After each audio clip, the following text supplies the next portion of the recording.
나에게 새로운 언어가 생겼습니다. 출판 글을 낳는 집. 저자 이문주, 국화, 미숙, 차지숙, 이지숙, 정아, 최송아. 낭독 이문옥, 이은선, 미숙, 차지숙, 이지숙, 박정혜, 박균래.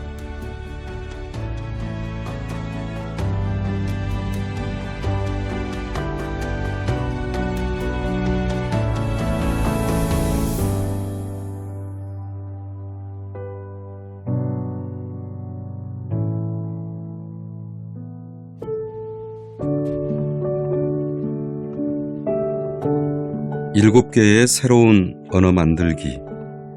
실로암 사람들 김용목 대표입니다. 나이가 들어가면서 보이는 것들이 있습니다.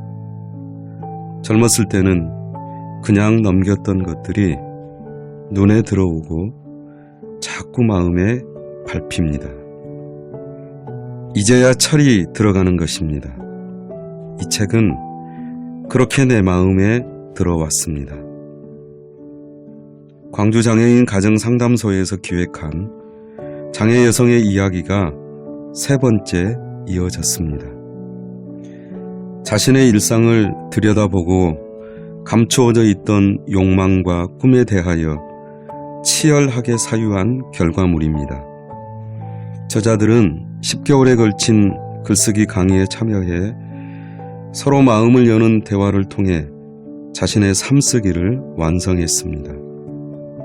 다양한 연령의 장애 여성들이 경험한 일상은 잊힌 존재가 아니라 삶의 주체로서 자신만의 새로운 언어로 거듭났습니다. 자신의 빛깔과 향기로 살아가는 사람을 만나면 눈물이 납니다.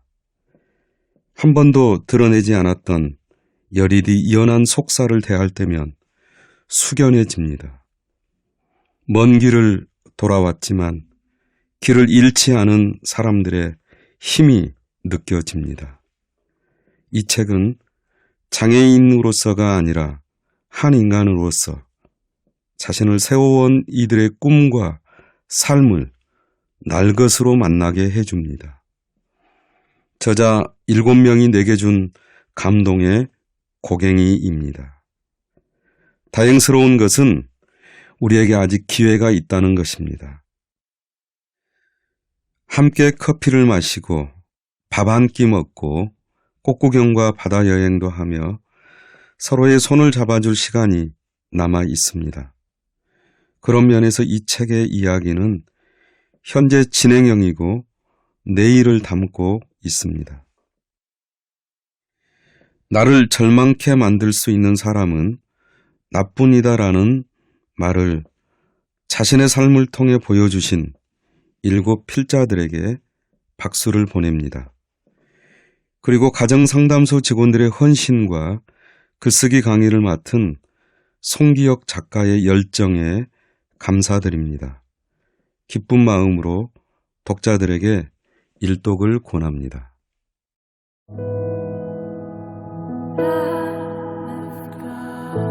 엄마 나이가 되었습니다. 이문주.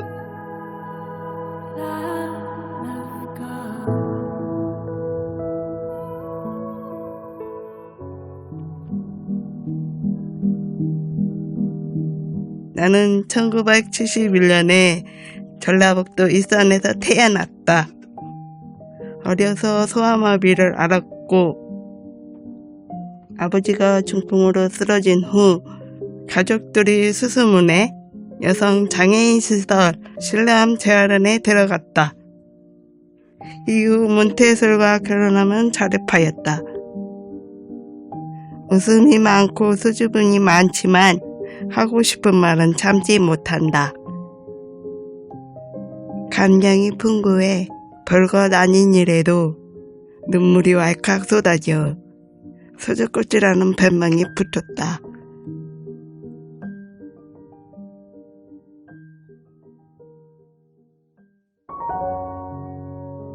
다리병신.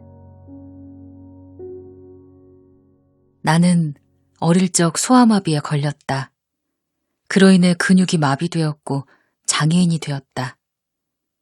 6남매 중 넷째인 나는 장애인이라는 이유로 가족들에게 많은 눈치를 받으며 성장했다. 내 부모는 가난한 집안 환경으로 학교 문턱을 밟아보지 못했다. 부모는 자식들만은 학교에 갈 수 있길 원했다. 우리 집 5남매는 모두 학교 문턱을 넘었다. 나만 빼고. 엄마가 내게 자주 했던 말은 사랑하는 내 딸이 아니라 다리병신이라는 말이었다. 난 엄마가 싫었다. 엄마의 입이 무서웠다. 엄마는 내게 욕설을 퍼붓곤 했다. 다리병신, 개 같은 년. 주로 밥 먹을 때 욕을 들었다. 난 내가 지닌 장애로 인해 밥을 느리게 먹는다. 다른 사람들처럼 빨리 먹어지지 않는다. 엄마는 늦게 먹는다는 이유로 화를 냈다. 지금이라도 어릴 적 울먹였던 내 속마음을 엄마에게 전하고 싶다. 방안 퉁수. 11살이 되었다. 나는 방안 퉁수로 집 밖에서 들려오는 소리를 들으며 자랐다. 엄마는 내가 사람들 눈에 띄는 것을 창피하게 여겼다. 손님이 오면 방 안에 나를 숨겨두기를 반복했다. 작은 방에 갇혀 문 밖을 빼꼼히 내다보다 엄마한테 혼날 때도 있었다. 뭐터냐? 병신다리 누가 보면 어쩌려고 그려? 방으로 안 들어갈래? 나는 깜짝 놀라 방문을 닫는다. 다시 문을 열고 엄마에게 쏘아붙인다. 뭐하러 병신 자식을 낳았어? 차라리 죽이지. 누구는 병신 되고 싶어서 되었어? 이렇게 방구석에 처박아 놓으려면 뭐하러 낳았어? 그럼 생겨난 걸 죽이냐 이년아? 누가 병신다리 될 줄 알고 낳았다냐? 전년이 좀 컸다고 인자 눈알부라리면서 달라드네. 오매! 나는 문을 닫고 펑펑 소리내 울었다. 엄마는 시끄럽게 뭘 잘했다고 울고 지랄이냐며 소리쳤다. 나는 언니 동생들처럼 살고 싶었다. 몸이 불편하지만 걸을 수 있었다. 조금 느려도 배우면 할 수 있을 거라 생각했다. 그러나 엄마는 달랐다. 어릴 때 엄마에게 받은 상처는 지금도 내 가슴에 피고름되어 담겨 있다. 가끔 엄마 사진을 본다. 젊었을 때 엄마 모습. 그런 엄마를 가장 많이 닮은 나. 엄마가 떠났다. 장애는 나의 선택이 아니었다. 누구의 잘못도 아니었다. 누구보다 그것을 잘 아는 엄마가 무던히도 화를 냈다. 그것을 이해하기 어려웠다. 엄마는 나를 낳은 사람이잖아. 엄마는 젊은 나이 중풍으로 고생하시다 돌아가셨다. 아빠는 아픈 엄마를 무심하게 대했다. 병원에서 못 고친다 하니 집으로 데리고 오셨다. 별다른 치료는 하지 않았다. 아픈 엄마를 언니들이 돌봐주었다. 엄마는 집에서 주무시다 새벽에 돌아가셨다. 엄마를 처음 발견한 건 아빠였다. 아빠는 자식들 방을 돌아다니며 엄마의 죽음을 알렸다. 갑자기 아빠가 나를 깨웠다. 엄마가 죽었다는 말에 슬펐다. 기억은 있는데 추억이 없다. 엄마의 사진을 본다. 한 번도 따뜻하게 내 이름을 불러주지 않았던 엄마. 어느덧 엄마 나이가 되어버린 딸. 사진 속 엄마 모습이 그대로 거울 속의 나로 옮겨진 것 같다. 나는 딸들 중 엄마를 가장 많이 닮았다. 기적 같은 인연으로 부모와 자식이 되어 만났는데 함께 보낸 시간이 왜 그토록 겨울뿐이었을까? 엄마와 나는 기억은 있는데 추억이 없어 슬프다. 나는 가끔 구름을 타고 하늘을 날고 싶다는 상상을 한다. 장애 때문에 마음껏 돌아다니지 못한 것이 한이 되었나 보다. 하늘을 날아 24살로 돌아가면 좋겠다. 친엄마처럼. 아빠는 재혼을 하셨다. 새엄마는 친엄마처럼 나를 대했다. 답답해 외출이라도 하려 하면 다리 병신이 어딜 돌아다녀 창피하게 라고 말했다. 그래도 새엄마 덕에 세상 밖으로 나올 수 있었다. 아버지가 중풍으로 쓰러진 지 한 해가 지날 무렵이었다. 새엄마는 형제들에게 전화를 걸었다. 네 아버지 잘못되면 은옥이 어떡하냐? 니들이 책임져야 될 거 아니여. 새엄마는 욕설을 내뱉고 고성을 질러대기를 반복했다. 형제들 목소리는 들리지 않았다. 그날 밤 새엄마의 날선 목소리와 가슴 시린 고통의 감정들이 어제 일처럼 생생하다. 며칠 후 새엄마는 내게 짐을 싸라며 재촉했다. 장애인들만 사는 시설에 가서 살라고 했다. 나는 가방을 달라 하고 간단히 짐을 쌌다. 그렇게 광주에 오게 되었다. 40이 되어 돌아보니 새엄마는 나의 은인이다. 나는 더 이상 다리 병신이 어딜 돌아다녀 라는 말을 듣지 않게 되었다. 학교 다녀오겠습니다. 나에게도 24살이 있었겠지.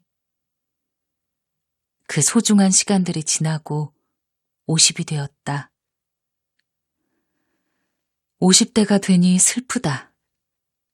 이제 다 늙었구나 생각되니 서글프다. 여전히 나는 수줍음 많고 세상에 대한 궁금증이 많고 배우고 싶은 것도 많다. 학교에도 가고 싶고 댄스를 배워 멋지게 춤을 추고 싶다. 또 미용 기술을 배워 사람들을 예쁘게 꾸며주고 싶다. 만약 나에게 그 시절로 돌아가 무엇이 제일 하고 싶냐 묻는다면 학교를 가고 싶다고 말하겠다. 어린 시절 동생이 학교에 갈 무렵이었다. 나는 엄마에게 부탁했다. 엄마, 나도 언니랑 동생처럼 학교에 가고 싶다. 네 언니 동생 뒷바라지 하는 것도 허리가 휠참인디 어딜 가겠다는 것이여. 너그 형제들이나 잘 댕기게 가만히 좀 있어. 나도 학교 가고 싶단 게. 미진이도 가는데 왜 나만 집에 있어야 해요? 인연이 병신다리를 하고 어딜 가겠다는 거요? 이날의 대화는 어린 나에게 상처를 남겼다. 다행히 난 철이 들지 않았다. 나도 밖에 나가고 싶다고, 학교에 가고 싶다고 계속 졸랐다. 그럴 때마다 엄마는 병신다리로를 되풀이 말했다. 예쁜 교복을 입고 책가방을 메고 집을 나서고 싶다. 그리고 이 말을 꼭 하고 싶다.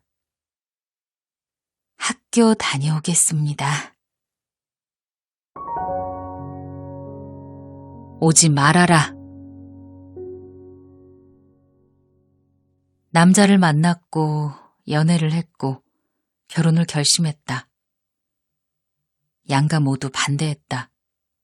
아버지의 반대가 심했다. 결혼하지 말고 살아라. 그 남자도 장애인이라며. 장애인 둘이 어떻게 가족을 꾸리겠다는 거냐? 그래도 결혼하겠다고 고집했다. 알아서 해라. 단, 집에는 절대 오지 말아라. 그 말이 나를 위축시켰다. 끝내 아빠는 결혼식에 오지 않았다. 새엄마와 언니들만 참석했다. 나는 오기가 생겼다. 남편 손을 잡고 아버지 앞에서 앞으로 잘 살겠습니다 라고 말하고 싶었다.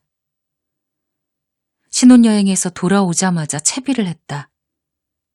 서둘러 인사드리러 가려는데 아버지의 마지막 통보를 받았다. 오지 말아라. 아버지도 중풍으로 쓰러져 몸이 불편한 상태였다. 그 모습을 보이기 싫었던 걸까? 아님 내가 장애인이라 여전히 무시하나? 여러 생각으로 마음이 편치 않았다. 남자 집안에서도 반대를 했다. 한 집안에 장애인 한 명도 힘든데 둘씩이나, 그것도 더 심한 장애를 가진 여자라고? 안 된다. 남편은 가족들에게 흔들림 없는 모습을 보여줬다. 난 무슨 일이 있어도 이 여자와 결혼하겠습니다. 그 모습을 보며 생각했다. 아, 이 남자랑 결혼하겠구나. 내가 평생 같이 살 남자가 이 남자구나. 나의 결혼식. 당연히 평범한 결혼식일 거라 생각했다. 그런데 예식장에 도착해 알게 되었다. 나의 결혼식은 합동 결혼식이었다. 속상했다. 신랑 측에서 준비한 것이라니 별 도리 없었지만 마음이 좋지 않았다. 입이 툭 튀어나온 나에게 누군가 다가와 말을 건넨다. 그래도 결혼식을 한다는 게 어디야. 형편에 맞게 살아야지. 그래, 알아. 그거 알아. 근데 인생에 한 번뿐인 결혼식이잖아. 작은 곳이어도 좋은데, 교회여도 좋은데, 오늘만큼은 우리 둘이 주인공이었으면 좋겠어. 합동 결혼식을 하며 가장 슬펐던 건 내가 가장 좋아하는 둘째 언니가 잘 보이지 않는 자리에 앉아 있었다는 것이다. 신랑 신부가 잘 보이는 앞자리엔 처음 보는 회장이라 불리는 사람들이 앉아 있었다. 창피하니까 말하지 마. 결혼 후 첫 신혼집은 12평 영구 임대 아파트였다. 좁고 낡은 건물이었지만 온전한 우리만의 공간이라 좋았다. 두암동의 주택에서 2년 동안 신혼생활을 했다. 10년이 지나 16평 아파트로 이사왔다. 그전보다 집이 넓어졌으니 하고 싶었던 것을 했다. 바로 화초 키우기. 넓은 집으로 이사하면 꽃을 키우고 싶었다. 지금 우리 집 베란다는 온통 초록이다. 나는 예쁜 화초와 장난꾸러기 남편을 금이야 오기야 키우는 중이다. 우리는 장애를 갖고 평생 살아온 사람들이다. 나와 남편은 가족들의 선택으로 시설에서 오랜 시간을 살아왔다. 남들은 나의 장애를 부끄러워했지만 남편은 그렇지 않았다. 둘 다 장애가 있고 그로 인해 가족에게 받았던 상처, 시설 생활 등 닮은 점이 많았다. 함께 살게 되면 그것이 버거움이 될까 걱정했는데 툭툭 웃고 넘길 수 있는 힘이 되어주었다. 가끔 사람들은 우리를 향해 어떤 사이냐고 묻는다. 그러면 남편은 대답한다. 우린 인꼬 부부예요. 부부니까 같이 다니죠. 그럼 나는 핀잔을 준다. 창피하니까 말하지 마. 그런데 입꼬리가 올라가는 건 잡을 길이 없다. 남편은 자신의 장애도 내 장애도 부끄러워하지 않는다. 이게 얼마나 내게 위로가 되는지 이 남자는 알까? 처음만큼은 아니지만. 맛있어? 맛 없어. 그럼 먹지 마. 배가 고파야 음식 귀한 줄 알지.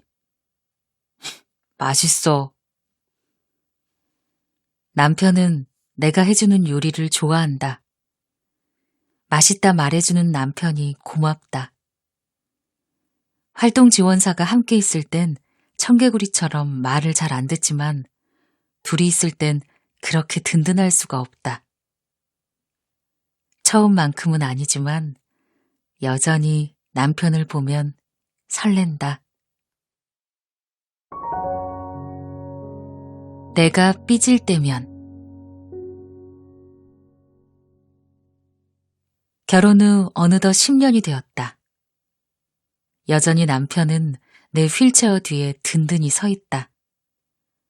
가끔 오르막을 오를 때면 남편은 스리슬쩍 활동지원사 선생님에게 나를 넘긴다.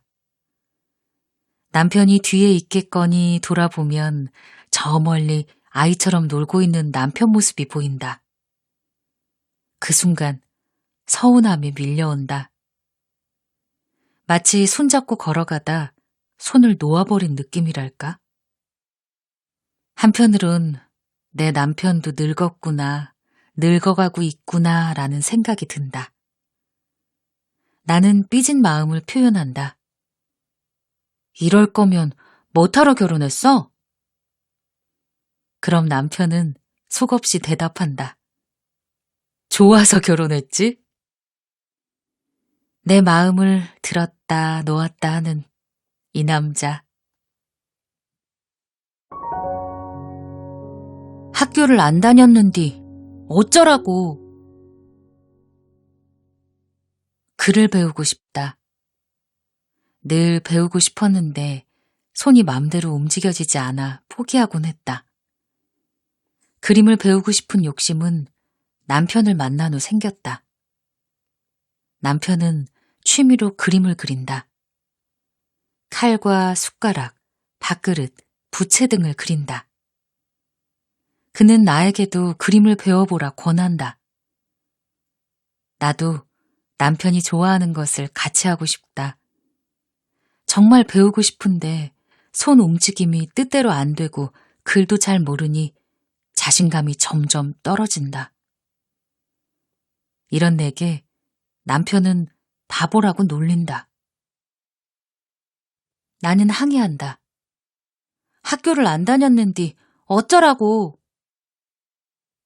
남편에게 퉁명스레 말하고 나면 정말 속상해진다. 내 마음대로 안 되는 걸 어쩌라고. 지금처럼 예쁘게. 죽지 말고 잘 커라. 예쁜 화초들에게 늘 하는 인사말이다. 난 이 아이들이 말을 듣지 못하는 줄 알았다. 그런데 식물들이 소리를 집중해서 듣고 있다는 얘기를 누군가에게 들었다. 신기했다. 귀도 없는데 어떻게 다 들을까? 그때부터 나는 한마디를 더 붙여 인사를 건네고 있다. 지금처럼 예쁘게 죽지 말고 잘 커라. 함께 있는 것만으로도 내 마음을 보듬어주는 이 꽃들이 참 사랑스럽다. 앞으로는 좋아하는 노래도 불러주고 자꾸 말을 해줘야겠다. 장미꽃은 똥강아지. 이사와서 처음 키운 꽃은 빨간 장미다. 화분에 흙을 넣어준 후 분갈이를 해주면 장미집 마련 끝. 장미 화분을 햇볕 잘 들어오는 곳에 놓아두고 물을 틈틈이 주면 된다. 나는 장미가 활짝 피었다 저녁이면 다시 오므리는 모습 보는 것을 좋아한다. 장미 향기가 코끝을 스치면 기분이 좋아진다. 가시조차 아름다운 나의 장미꽃. 아니, 우리의 장미꽃. 장미는 나, 남편, 활동지원사 선생님의 사랑을 듬뿍 받고 자라는 우리 집 똥강아지다. 내 역할은 주로 장미를 바라보는 것이다. 베란다에 여러 화분이 있는데 어느 날 내가 빨래를 널다 뒤뚱거리는 통에 화분이 깨졌다. 이후 또 깨버릴까 베란다에 잘 가지 않는다. 그 후부터 빨래도 화분에 물 주는 일도 모두 남편 몫이 되었다. 7살 아이 남편.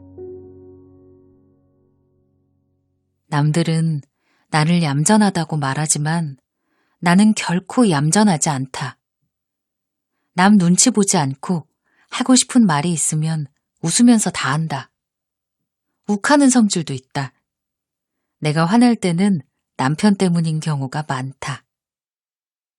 남편은 사람들 여럿이 모이는 자리에 가면 기분이 좋아진다. 그리고 그것을 넘치게 표현한다. 마치 7살 아이처럼 어찌나 까불까불 대는지 보고 있으면 마음이 조마조마하다. 사람들이 화낼 것 같고 또 남편을 가벼운 사람으로 인식하고 막 대할까봐 겁난다. 그런데 하지 말라고 하면 남편은 더 한다. 나는 화가 나서 소리를 팍 지른다. 그제야 남편은 얌전해진다. 이런 일들이 반복되면 너무 화가 나 말이 안 나올 때가 있다. 아무 말도 않고 표정이 굳어지면 남편은 내 눈치를 슬슬 본다. 그 모습이 짠해 마음이 편하지 않다. 다시 먼저 말을 건넨다. 그럼 다시 아이가 되는 우리 남편. 결혼 후 안 싸운 날보다 싸운 날이 더 많은 것 같다. 남편도 내 모난 모양에 지칠 때도 많았을 것이다. 결혼이라는 게 이렇게 조금씩 서로 맞춰가며 사는 것이겠지. 밉고 짜증나고 서운하고 답답하고 때론 나를 눈물 뚝뚝 흐르게 하는 남편이지만 여전히 난 남편이 소중하고 사랑스럽다. 기분 나쁜 말. 어느 날 동생이 찾아와 내게 물었다. 아이는 일부러 안 갖는 거야? 별걸 다 물어본다. 네 형부 결혼하기 전에 이미 묶었어. 아이를 갖지 않는 게 좋겠다고 이야기했대. 내 이야기가 적잖이 충격이었나 보다. 다시 묻는다. 말도 안 돼. 언니랑 형부 둘이 의논하기 전에 수술했다고? 그래서 나도 물었어. 왜 그랬냐고. 주변에서 그렇게 하라고 했대. 둘 다 장애가 있는데 자식을 낳으면 자식 인생은 어떡하냐고. 또 나에게도 주변 사람들이 신혼여행 가기 전에 피임약을 먹으라고 권했어. 달래든 얘기하더라. 너희 둘이 예쁘게 살아. 자식 낳지 말고. 그 말도 맞겠다 싶었어. 어떤 사람은 자식 낳아봐야 귀찮다고 나에게 낳지 말라고 조언을 한다. 그런데 그런 말은 곱씹을수록 기분이 나빠진다. 자기들은 다 낳고 살면서 우리한테만 장애인이니까 낳지 말라는 거잖아. 물론 나도 아기를 잘 키울 자신이 있는지 모르겠다. 제대로 안아주기도 어려울 것 같고. 그래도 기분 나쁘다. 예쁜 할머니가 되는 법. 요즘 거울을 보면 흰 머리카락이 나 여기 있어요 라고 말하는 것 같다. 늙어가는 모습이 낯설어 난 부지런히 염색을 한다. 그래도 젊은 시절을 떠올리기보다 할머니가 된 내 모습을 더 많이 상상한다. 예쁜 할머니가 되고 싶다. 남편보다 건강해야 할 텐데. 남편에게 짐이 되면 안 될 텐데. 건강하게 늙는 방법을 들으면 바로 실천한다.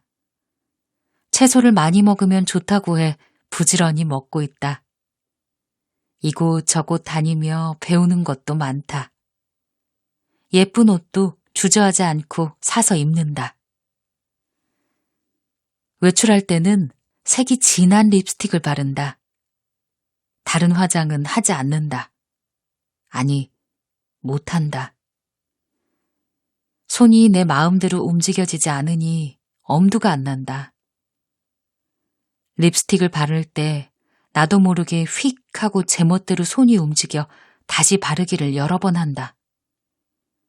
거울을 보고 조심조심 발라도 지멋대로 발라진다.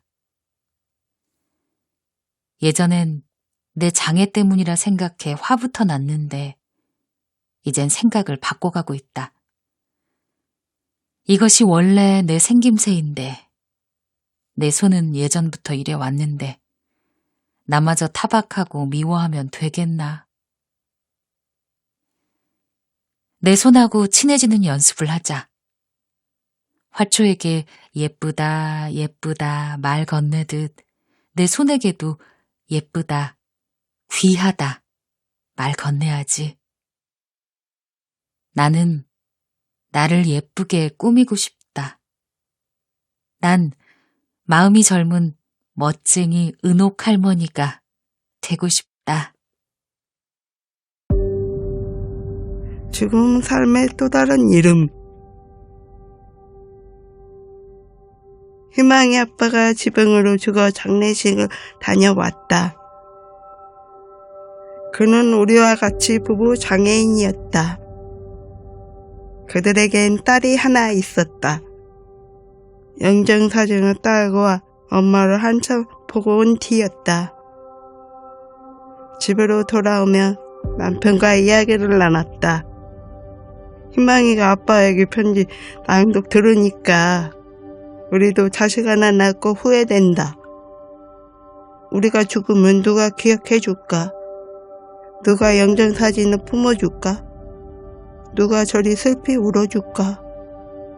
함께 웃었다. 나는 남편에게 주책맞다고 쏴댔다. 하지만 부러웠다. 서글픈 건 우리가 아이를 낳을지 결정하기 전에 다른 사람을 걱정했다는 것이다. 돌아갈 수 없는 몸으로 만들었다는 것이다. 우린 타협했다. 우리 둘이 잘 살자 했다. 아이가 생겨도 제대로 키우기가 어려울 거야. 아이가 행복하지 않을 거야. 그렇게 형체도 없는 표주를 열심히 맞췄다. 슬프다. 지금도